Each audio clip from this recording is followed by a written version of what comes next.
आदरणीय डॉक्टर तारा भवाळकर, भाईवैद्य फाउंडेशनच्या चिटणीस प्राध्यापक डॉक्टर गीतांजली, ज्यांच्या श्वास रुग्णालयानं अचानक इथे कार्यक्रम घ्यायचा ठरल्यावर माझा अडकलेला श्वास जो मोकळा केला ते डॉक्टर अनिल मडके. खरं तर माझा त्यांचा पहिल्यांदाच परिचय झाला, पण ताराबाईंनी त्यांच्याबद्दल खूप काही सांगितलं. आवर्जून आलेले महेश कराडकर, पुण्यावरनं माझ्याबरोबर आलेले आरोग्य सेनेचे आणि भाईवैद्य फाउंडेशनचे जवळजवळ 25 सदस्य, सगळ्यांची मी नावं घेणं शक्य नाही.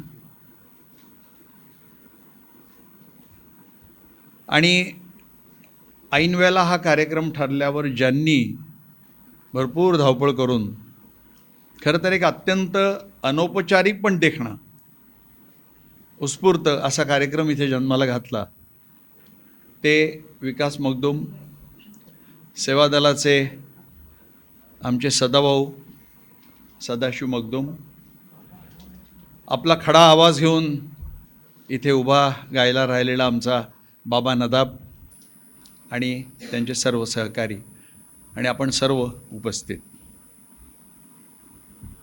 प्रथम मी एक गोष्ट आवर्जून सांगतो की हा पुरस्कार मी डॉक्टर तारा भवाळकरांच्या हातामध्ये डॉक्टर बाबा आढावांच्या वतीने दिलेला आहे.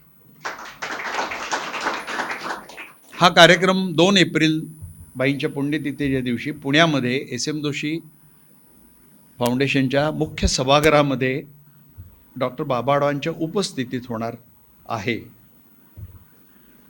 त्यांना पुरस्कार देण्याची माझी योग्यता नाही. मी केवळ बाबांचा प्रतिनिधी म्हणून आज इथे उभा आहे आणि त्याबद्दल त्या मला माफ करतील अशी मी आशा करतो.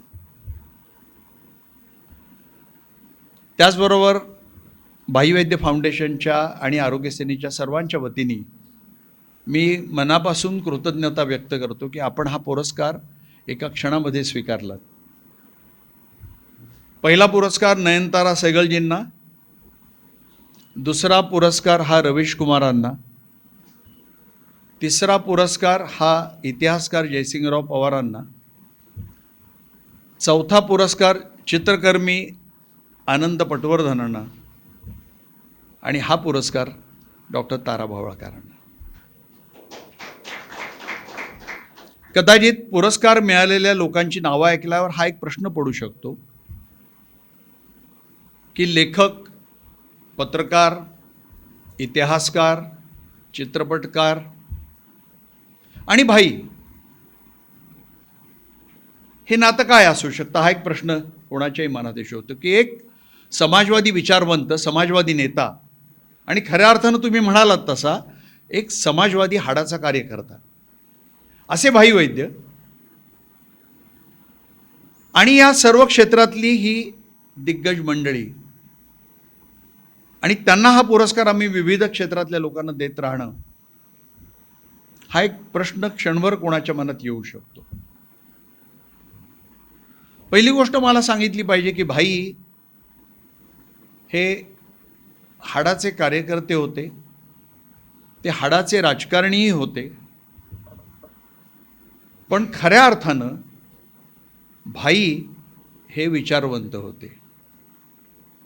आणि विचारवंताचं संपूर्ण जगण्याची कक्षा, त्याची विचारांची क्षितिज ही अनेक क्षेत्रांना सामावून घेणारी असतात. त्याच्यामध्ये राजकारण येतं, समाजकारण येतं, अर्थशास्त्र येतं, शेती येते, शिक्षण येतं, आरोग्य येतं, तसंच कला साहित्य ही क्षेत्रही येतात आणि पत्रकारिता पण येते. विचारवंत या सगळ्याच गोष्टींचा विचार करत आयुष्यभर पुढे जात असतो. राजकारणातल्या माणसांनी उलट एकांगी विचार करून चालत नाही, हे भाईंनी त्यांच्या जगण्यानं दाखवून दिलं होतं.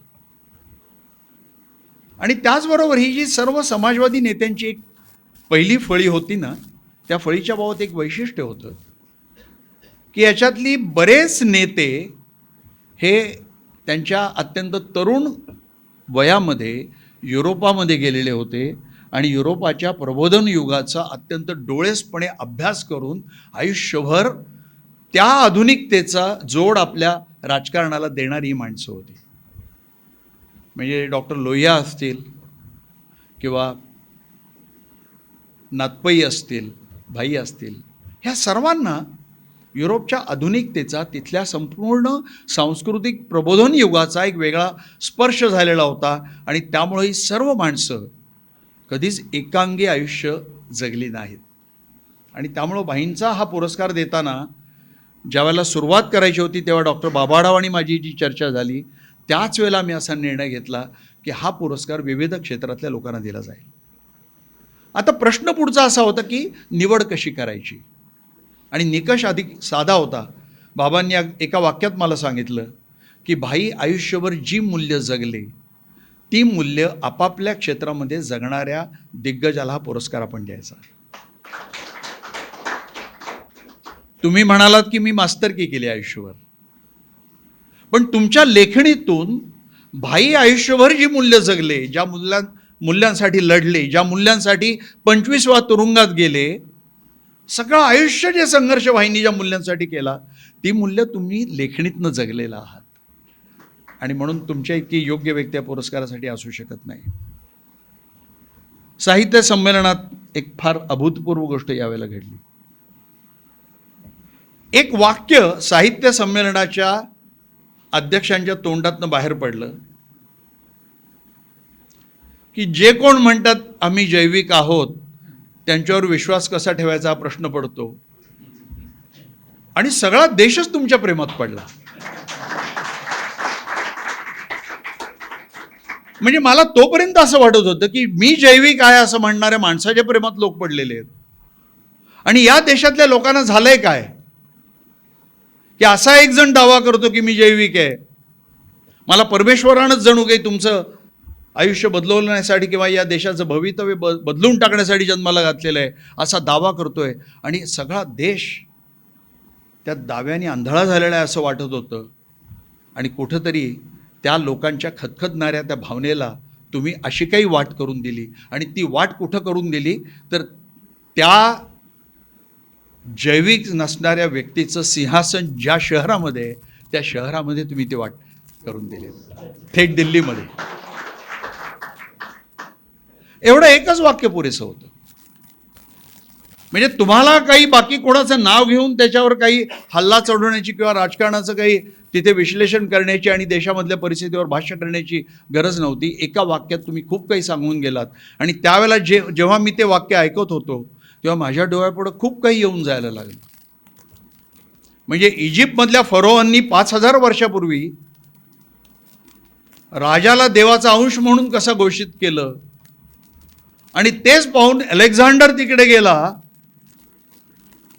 देशामागून देश पादाक्रांत करतो आपल्या तलवारीच्या जोरावर पोचला, त्यांनी स्वतःला परमेश्वर म्हणून घोषित करून टाकलं.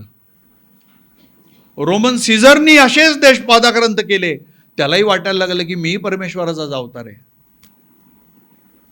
आणि मग आपल्याही महाराजांना वाटलं की मीही परमेश्वराचा अवतार आहे. आणि परवा अमेरिकेच्या लोकसभेपुढे बोलताना ट्रम्प महाराजही म्हणाले, जे त्यांचे थोरले बंधू आहेत, की God has sent me to make America great again. पण या सगळ्यांमध्ये एक समान सूत्र आहे आणि ते फार महत्त्वाचं आहे. जेव्हा जेव्हा माणसाला आपणच काही सर्व, मीच काही या देशाचं भवितव्य ठरवणार आणि माझ्याच हातामध्ये सगळं काही असलं पाहिजे असा हुकुमशाहीकडे जाण्याचा साक्षात्कार व्हायला लागतो, तेव्हा तो स्वतःला देव म्हणून घोषित करून टाकतो. आणि ज्या वेळेला देशाचा नेता स्वतःला देव म्हणून घोषित करून टाकतो तेव्हा ओळखायचं की या देशाची लोकशाही आता संपायला निघालेली आहे, तिची वाटचाल आता संपण्याकडं सुरू झालेली आहे. आणि तुम्ही त्याच वेळेला त्या भावनेवर अत्यंत पद्धतशीर बोट ठेवलं. भाईंच्या नावाचा पुरस्कार देताना आम्हाला याचा खूप विचार करावा लागतो, कारण अशा अनेक विचारवंत आहेत, लेखक आहेत, कलाकार आहेत की ते अत्यंत प्रामाणिकपणे आपल्या कलेसाठी किंवा साहित्यासाठी जगत आहेत. पण हे जगत असताना देशामध्ये जे काही घडतंय त्याचं प्रतिबिंब त्यांच्या लेखणीत, त्यांच्या कलेत कुठंच उमटत नसतं.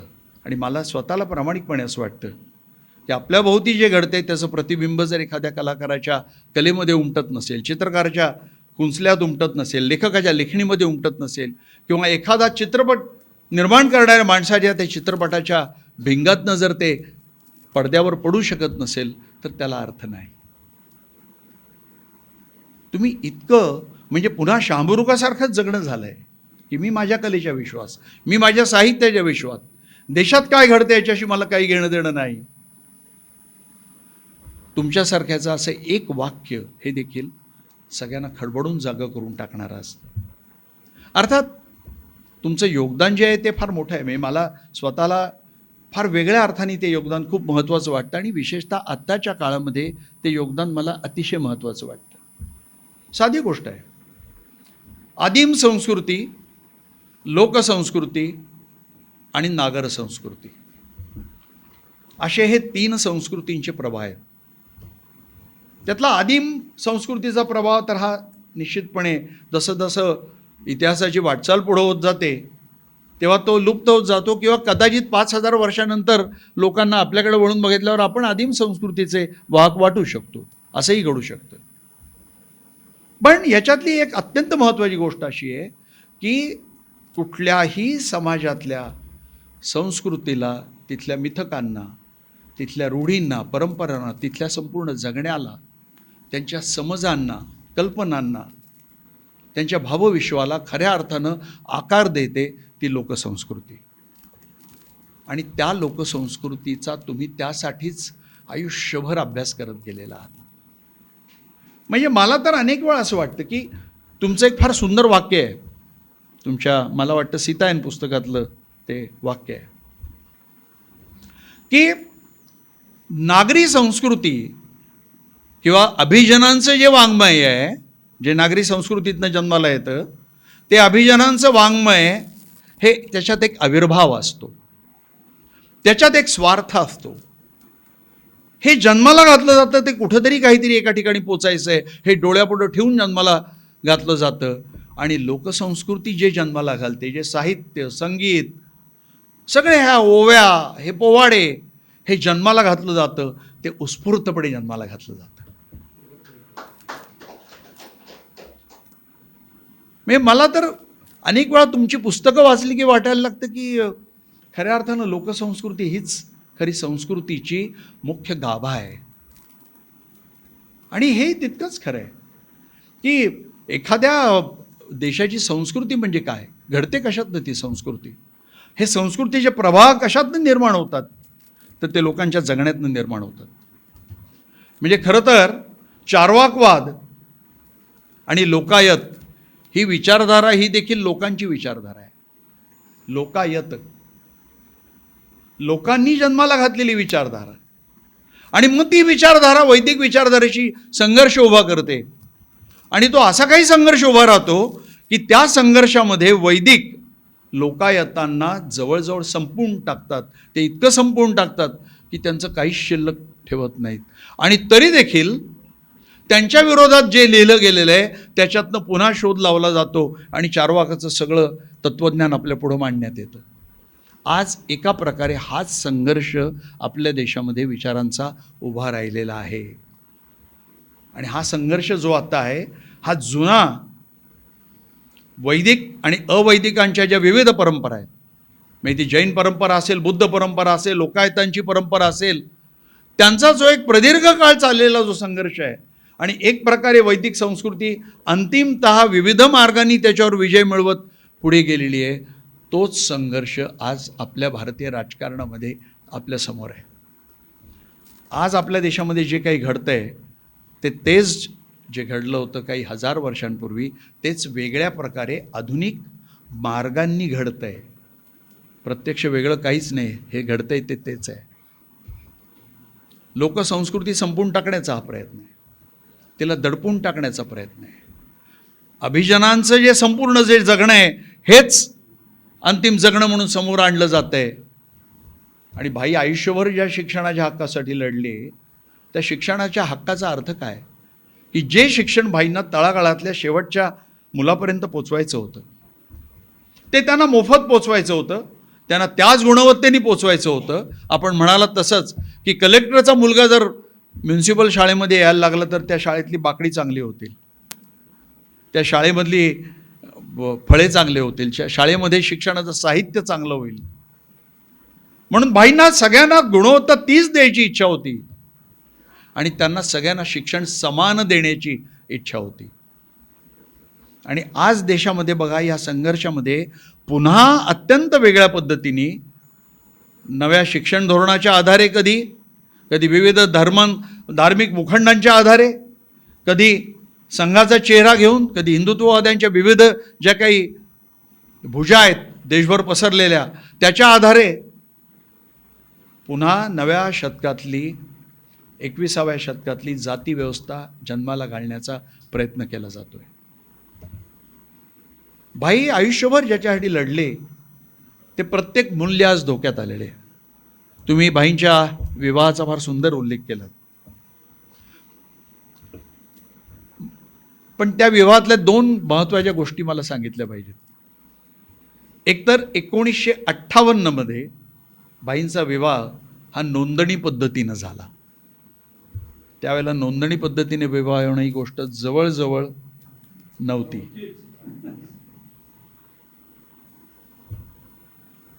आणि दुसरी गोष्ट, तो एका अटीवर झाला. आणि ती अट, भाई वैद्य माणसानं नलिनी वैद्य यांना लग्नाला होकार देण्याच्या आधी तू याचा विचार कर आणि मगच मला होकार दे.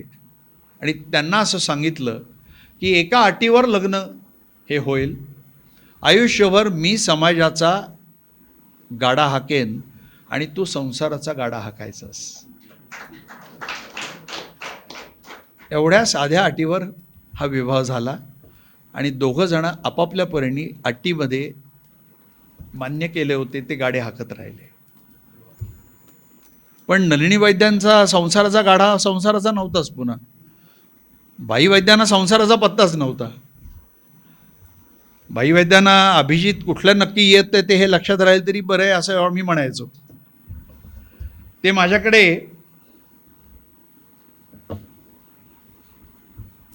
माझ्या शाळेमध्ये जे थेट आले त्यांच्या संपूर्ण आयुष्यामध्ये, ते शाळेच्या संमेलनाचे अध्यक्ष म्हणून महापौर असताना. तोपर्यंत त्यांनी शाळेत येण्याचा प्रश्न नव्हता. म्हणून नलिनी वैद्यांनी खरं तर दोन्ही गाड्या आणले. भाई वैद्य सारख्या व्यक्तीचं कुटुंब चालवणं, की ज्या घरामध्ये रोज कमीत कमी 100 कप चहा आलेल्या कार्यकर्त्यांसाठी करावा लागायचा, अखंड माणसांचा राबता चालू आहे. भाई सतत तुरुंगात जात आहेत, सतत अनेक लढ्यांमध्ये उतरत आहेत, त्यांचे प्रचंड दौरे चाललेले आहेत. त्याचबरोबर हा माणूस अफाट वाचन करतोय आणि त्याला या संसाराच्या कुठल्याही भौतिक गोष्टीमध्ये त्या अर्थानं कुठलाच रस नाही. पण हे सांगताना मला भाईंवर अन्यायही करून चालणार नाही की हे जरी असलं, त्यांनी हा मला प्रश्न विचारला नाही की तुला कपडे आहेत की नाही आणि कुठले चांगले कपडे आणायचे का. पण त्यांनी मला एक मात्र सांगितलं की अभिजित, आता तू असं कर, आता तू नासी फडके वाचायला सुरुवात कर. झाले का नासी फडके? आता वि. स. खांडेकर सुरू कर. मग आता जरा हे लोह्यांचं पुस्तक हातात धर, आता जरा ही 4 पुस्तकं हातात धर. आणि बघता बघता अत्यंत सहज पद्धतीने त्यांनी या भौतिक गोष्टींचा विचार केला नाही, पण आमची घडण मात्र अत्यंत भक्कमपणे केली. त्यामुळे बराच वेळा अनेक समाजवादी नेत्यांची मुलं त्यांना खूप दोष देतात की तुम्ही आयुष्यभर आमच्याकडे दुर्लक्ष केलं. मी कधीही भाईंना हा दोष माझ्या उभ्या आयुष्यामध्ये दिला नाही. कारण आईने आमची ती घडण करून ठेवली होती की भौतिक गरजा हा माझा प्रश्न आहे आणि मी एक शाळेत शिक्षिका आहे, त्या ऐपतीनुसार त्या गरजा भागवल्या जातील. पण या घरामध्ये भौतिक गरजांना कुठलंच स्थान नाही. या घरामध्ये बौद्धिक गरजांना स्थान आहे. हे तिने घडवलं होतं. त्या अर्थानं भाईंच्या नावाचा पुरस्कार एका प्रकारे आईचाही पुरस्कार आहे.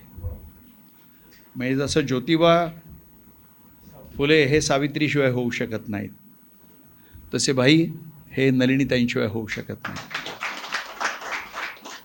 तुम्ही खूप हृदय उल्लेख केलात, त्यामुळे मला याबद्दल बोलावंसं वाटलं. आज मी खरं तर भाषण करणारच नव्हतो, मी उभं राहणारच नव्हतो. आज या कार्यक्रमाला कुठलंही औपचारिक रूप आपण दिलं नव्हतं. सदाभाऊंनी मला विचारलं की बुवा सूत्रसंचालन कोण करणार आहे, तेव्हा मी त्यांना सांगितलं की नाही, काहीच औपचारिक रूप नाही, कारण खरा कार्यक्रम 2 एप्रिलला होणार आहे. माझ्या मनात भीती आपली साधी आहे. खरं तर हा एवढा सुंदर कार्यक्रम झाला, खरं तर याच्याही मोठा कार्यक्रम आपण ठरवला असतं तर नक्कीच केला असता. पण पुण्यातल्या कार्यक्रमाच्या आधी जे काही आज घडलं, तुम्ही जे काही आज बोललात, जी काही मांडणी केलीत, रात्रंदिनो आम्हा युद्धाचा प्रसंग, याची आम्हाला पुन्हा जाणीव करून दिलीत. हे जे काही सगळं तुमचं आजचं भाष्य आहे आणि तुमच्या भाषेत मास्तरकी आहे, पण ही तुमची मास्तरकी कार्यकर्ता घडवणारी आहे. हे सगळं जे काही आज आमच्यासमोर घडलं, हा सस्पेन्स 2 एप्रिलपर्यंत राहावा, कारण त्याच्या आतच वर्तमानपत्रांमध्ये समजा हे आलं तर कदाचित पुण्यातल्या कार्यक्रमाचं कुतूहल निघून जाईल. आज बरेच पत्रकारही आवर्जून इथं आलेले आहेत. आता त्या पत्रकारांच्या मोहाला मी कसा आवर घालायचा याचं माझ्याकडे उत्तर नाही, त्यांनीच ठरवावं लागेल. कारण 2 एप्रिलला पुन्हा बाबा त्या कार्यक्रमाला आहेत, लक्ष्मीकांत देशमुख त्या कार्यक्रमाला आहेत, आणि आम्ही हे बाईंचं जे काही आज शूटिंग केलेलं आहे हे तिथे आम्ही दाखवणार आहोत. नयनतारा सहगलांच्या वेळेला मला शेवटी हाच निर्णय घ्यावा लागला. तेव्हा तर त्यांचं वय 92 होतं आणि माझ्याशी खूप सुंदर संवाद त्या साधत होत्या. शेवटच्या 8 दिवसापर्यंत चाललं होतं की मी शक्यतो प्रयत्न करते डेहराडूनवर येण्याचा, आणि मग मात्र मला त्या 2 दिवस आधी म्हणाले की मला अभिजित, मला शक्य वाटत नाही येता येईल. तर मग डेहराडूनचे आमचे राष्ट्रसेवा दलाचे कार्यकर्ते, आरोग्य सेनेचे कार्यकर्ते पटकन गेले. त्यांनी फार सुंदर भाषण, त्यांचं व्हिडिओ शूट केलं आणि ते भाषण खूप गाजलं. नयनतारा सहगलांनी तर थेट लोकशाहीची गळचेपी आणि अभिव्यक्ती स्वातंत्र्याची जी काही गळचेपी होती त्याच्यावर प्रखर हल्ला चढवला होता. तुमची संपूर्ण जातकुळी वेगळी आहे, पण त्या जातकुळीमध्ये पुन्हा हीच बंडखोरता दडलेली आहे. कारण ज्या वेळेला तुम्ही हे अत्यंत प्रखरपणे विविध लोकसंस्कृतीचे प्रभाव मांडता, अहो गंमत बघा, तुम्ही रामायणाचे इतके विविध रूप समोर आणले त्या सीतायनमध्ये,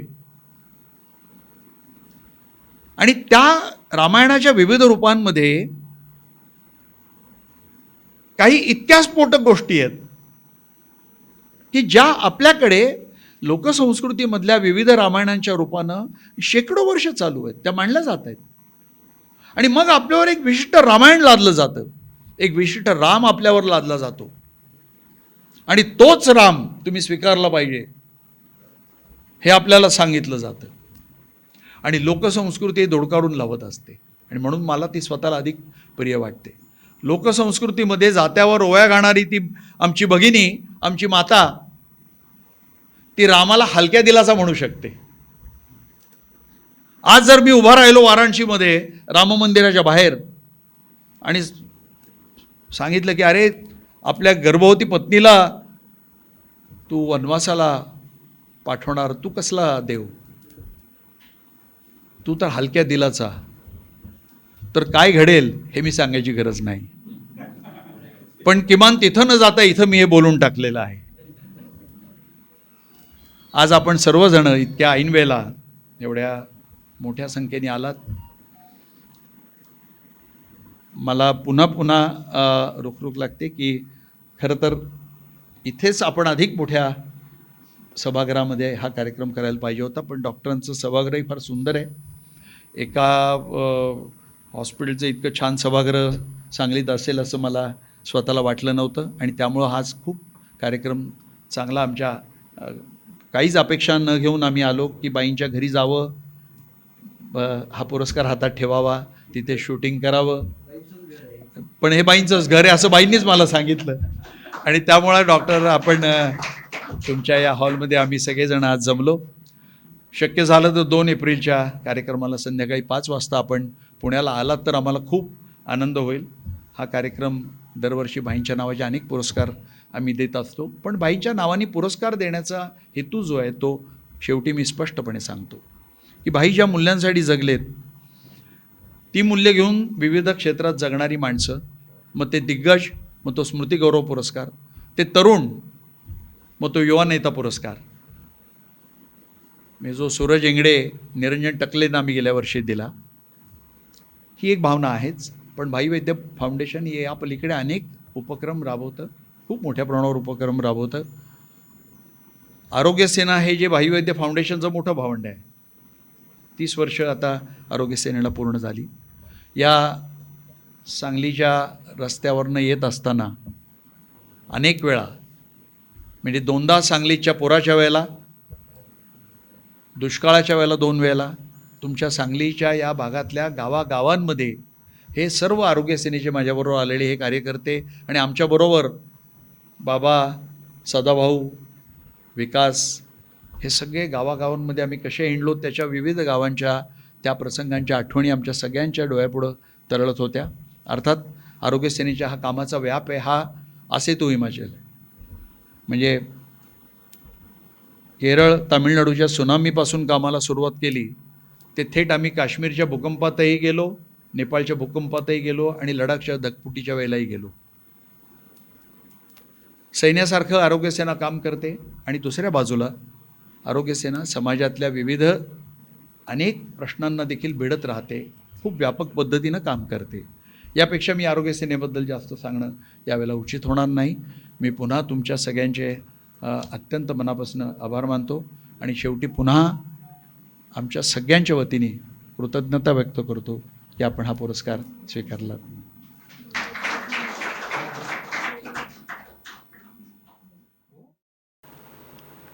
आदरणीय बाबा आढाव,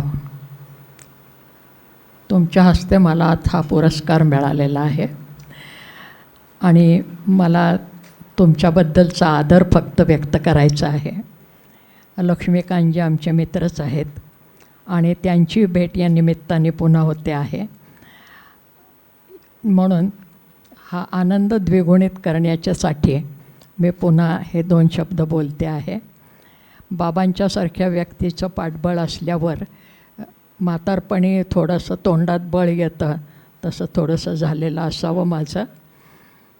आणि आत्ता अभिजितनी जे काही सांगितलं, मला ही सगळी माझ्यापेक्षा वयाने लहान असलेली मुलं एकेरीच बोलावंसं वाटतं. आहोजाहोचं बंधन गळून पडतं कुठेतरी माझ्याच मनातनं. हा कदाचित अतिम्हातारपणाचा परिणामही असू शकेल कदाचित, पण एक व्यक्तिमत्व बाबा माझ्या पुढे तुम्ही आहात की ज्यांच्या पुढे मी आणखीन आदराने नतमस्तक होते आहे आणि बाकीच्या सगळ्यांच्याबद्दल कृतज्ञता व्यक्त करते. पुरस्कार पोचला, मनापासून धन्यवाद.